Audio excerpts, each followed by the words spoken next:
top, they are standing on top of carpets on hoppers, and so when they lay eggs they're going to make their way down into this dispenser at the back here.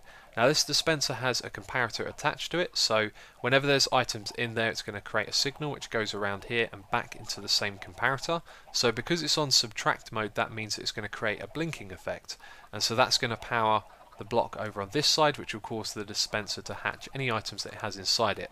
So when the eggs go down into the dispenser and the clock activates, it's going to hatch those eggs into the half slab at the front, and that's going to cause the baby chickens to stand on top like they are at the moment, and they're not actually touching the lava above them. Now I've tested this and no eggs will ever hatch a chicken that gets burnt in the lava. They always get hatched into the half slab and stand immediately on top of it. Now when they grow into an adult, what they're going to do is be inside the lava. Now you can see we've got a derpy chicken there putting me off. Don't worry about this, this is just a typical Minecraft glitch. That chicken is not actually getting hurt. But when the chickens here grow into an adult, they'll then be standing inside of the lava, they'll get burnt, and then their items will drop onto the half slab, picked up by the hopper here, and then they'll go into this chest at the bottom. Now one thing I should point out is that there is a small chance that sometimes when they grow into adults, they get sucked up into the lava and their drops actually get destroyed by the lava. Now that happens so infrequently that it doesn't really affect the drop rates, and because this is an automatic farm, I don't really consider it an issue as well that can happen, because basically you can leave this running in your world, and then whenever you come over to this there's always going to be feathers and chicken in here for you.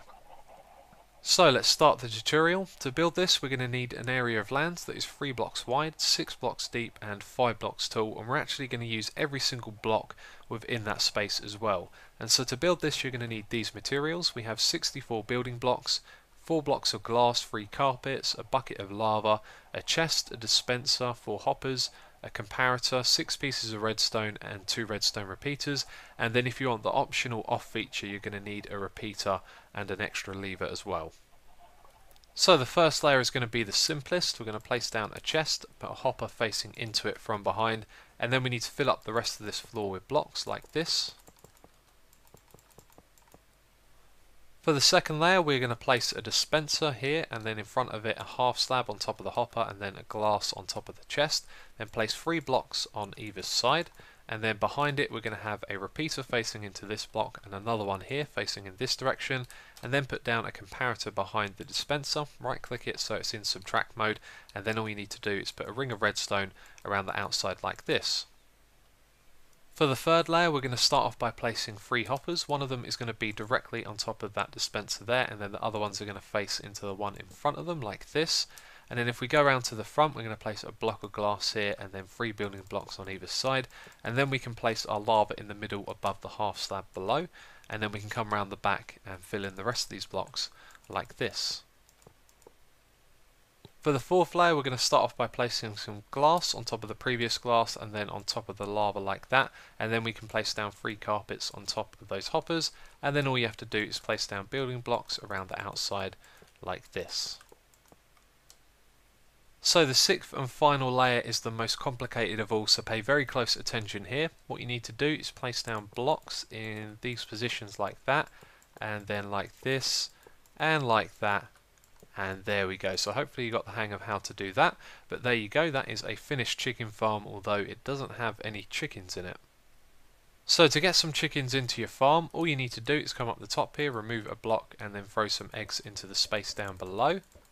And then when you've got a chicken in there you can just place the block back. Or as an alternative you could actually put a trapdoor up here, and then you can come up here and open it whenever you want to add some more chickens in by throwing eggs, and then you can close it when you're done.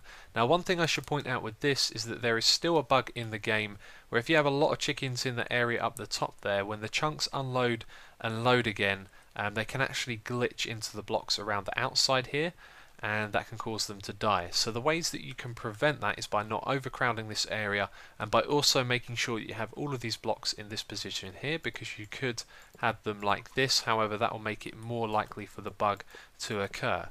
So one last thing to show you to do: if you place a repeater here by removing that block and then remove the one at the front and place a lever here, then you can add the override, so then all of this back here is powered, and when items go into this dispenser they're not going to be hatched into the half slab on the front.